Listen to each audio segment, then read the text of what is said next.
স্বৈরাচারী হাসিনা সরকারের পতনের আগে সাবেক আইজিপি বেনজির আহমেদ, সেনাবাহিনীর সাবেক প্রধান আজিজ আহমেদ এবং এনবিআর পরিচালক মতিউর রহমানের দুর্নীতির কেচ্ছা কাহিনী সংবাদ মাধ্যমে আলোড়ন সৃষ্টি করেছিল। কিন্তু হাসিনার পদক্ষেপগুলো জনগণের সঙ্গে নিষ্ঠুর মশকরা ছিল। অর্থনীতির রন্ধ্রে রন্ধ্রে দুর্নীতি ছড়িয়ে দিয়ে হাসিনা দুর্নীতিকে সর্বগ্রাসী প্রতিষ্ঠানিকতা প্রদান করেছেন। বিস্তারিত দেখুন ডেস্ক রিপোর্টে। সাবেক আইজিপি বেনজির হাসিনার অত্যন্ত প্রিয়ভাজন ও পৃষ্ঠপোষকতাপ্রাপ্ত ব্যক্তি হিসাবে 2009 সাল থেকেই সুপরিচিত ছিলেন। তার বাড়ি গোপালগঞ্জ জেলায়।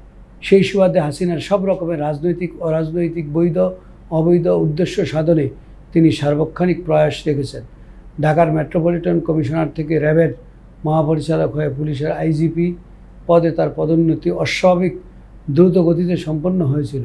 তার সবচেয়ে ন্যাক্কারজনক অপরাধ ছিল 2018 সালে সংসদীয় নির্বাচনের আগের রাতে পুলিশ ও সিভিল প্রশাসনের প্রত্যক্ষ অংশগ্রহণে দেশের অধিকাংশ স্থানে ব্যালটে সিল মেরে ব্যালট বাক্স ভর্তি করে অবৈধ কার্যক্রম পরিচালনার সহায়তা করার কারণেই দীর্ঘদিন ধরে বেলাগাম দুর্নীতি ও অঢেল অবৈধ অর্থ উপার্জনের ব্যাপারে তার চাকরিকালীন সময় হাসিনা থেকে শুরু করে দুর্নীতি দমন কমিশনের কোনো তৎপরতা দেখা যায়নি। সরকারের কাছে তার প্রয়োজন ফুরিয়ে যাওয়ায় পরই সম্ভবত ফলাও করে তার নানাবিধ দুর্নীতি ও অর্থ আত্মসাতের কেচ্ছা কাহিনীগুলো সংবাদ মাধ্যমে সরবরাহ করা হয়েছে।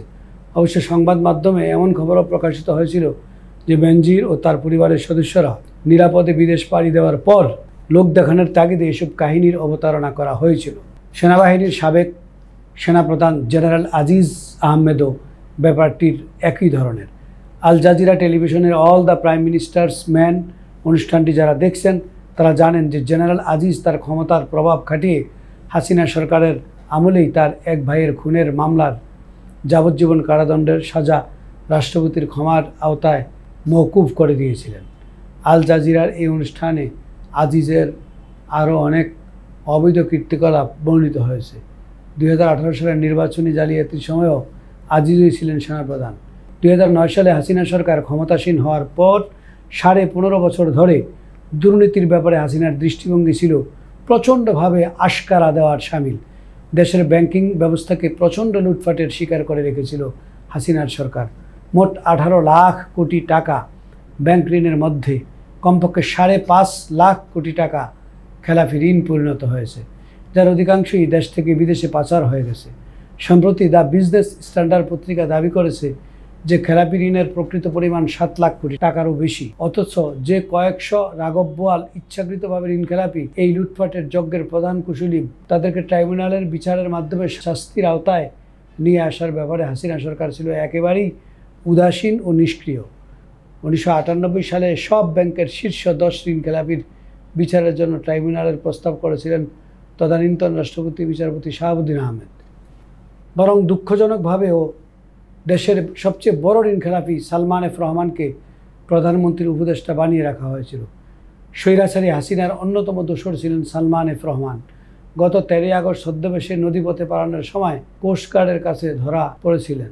দবদবে সাদা দাড়ি, সাদা চুলওয়ালা এবং সাদা পাঞ্জাবি পরা অবস্থায় তাকে সবসময় দেখা যেত বলে ওয়াকিবহাল মহল জনগণের বিরাট অংশ কৌতুক করে তাকে দরবেশ নামেই ডাকত। তার সার্বক্ষণিক দুষ্কর্মগুলো তার এই বেশভূষার একেবারেই বিপরীত বার্তা পৌঁছে দিত সবার কাছে। হাসিনা তাকেই বেসরকারি বিনিয়োগ ও শিল্প উপদেষ্টার পদটি দিয়ে রেখেছেন দীর্ঘদিন ধরে। সালমান এফ রহমান 52 বছর ধরেই দেশের অর্থনীতিতে সরকারি পৃষ্ঠপোষকতায় পুঁজি লুটপাটের সমর্থক হয়ে উঠেছিল। দ্য বিজনেস স্ট্যান্ডার্ড পত্রিকায় গত 15 আগস্ট 2024 তারিখে খবরে বলা হয়েছে, গত 52 বছরে যে ব্যাংকিং খাতের লুণ্ঠনের মাধ্যমে আত্মসাৎ করেছে, শুধু জনতা ব্যাংক থেকেই সে ঋণ নিয়েছে 23,000 কোটি টাকার বেশি। তার মালিকানা আইএফআইসি ব্যাংক থেকে তিনি নাকি অবৈধভাবে ঋণ নিয়েছেন 11,000 কোটি টাকারও বেশি। এই বিপুল ঋণের অতি ক্ষুদ্র অংশই ব্যাংকে ফেরত এসেছে বা ভবিষ্যতে আসবে। যে কয়েক হাজার পুঁজি পাচারকারী দেশ থেকে বিদেশে হাজার হাজার কোটি টাকা পাচার করেছে, দেশের অর্থনীতিকে পতনের দ্বার প্রান্তে পৌঁছে দিয়েছে, তাদের বিরুদ্ধেও হাসিনা সরকার কিছুই করেনি।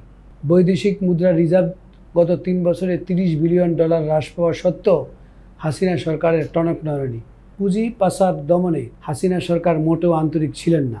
আমরা দৃঢ়ভাবে বলতে চাই, আইন শৃঙ্খলা পুনঃপ্রতিষ্ঠার দায়িত্বে সফলভাবে সম্পন্ন করার পর অন্তর্বর্তীকালীন সরকারের প্রথম অগ্রাধিকার হওয়া উচিত দুর্নীতি ও পুঁজি পাচারের বিরুদ্ধে সর্বাত্মক অভিযান।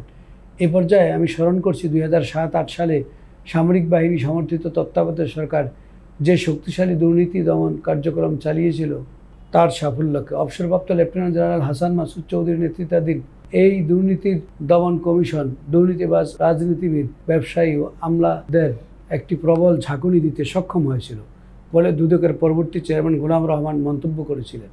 2009 সালে হাসিনা ক্ষমতাসীন হওয়ার পর 2007-08 সালের তত্ত্বাবধায়ক সরকার কর্তৃক প্রবর্তিত দুদক অর্ডিন্যান্সটি সংসদে অনুসমর্থন রেটিফাই না করে দুদককেই আবার নখদন্তহীন বাঘে পরিণত করেছিলেন বলে মন্তব্য করেছিলেন গোলাম রহমান। এক বুক হতাশা নিয়ে পদত্যাগ করেছিলেন জেনারেল হাসান মাসুদ। আমার প্রস্তাব, এই দুদক অর্ডিন্যান্সটি অবিলম্বে পুনঃপ্রবর্তন করা হোক এবং একই সঙ্গে এমন একজনকে দুদকের চেয়ারম্যান হিসেবে নিয়োগ দেওয়া হোক যিনি সাহসের সঙ্গে দুর্নীতির বিরুদ্ধে জোরালো পদক্ষেপ রাখতে পারবেন। আমাদের প্রশাসনে এমন অনেকে আছেন যিনি বা যারা বিভিন্ন সময়ে দুর্নীতি দমনে সাহসী ভূমিকার জন্য পরিচিত পেয়েছেন এবং জনগণের শ্রদ্ধা ও ভালোবাসা অর্জন করেছেন।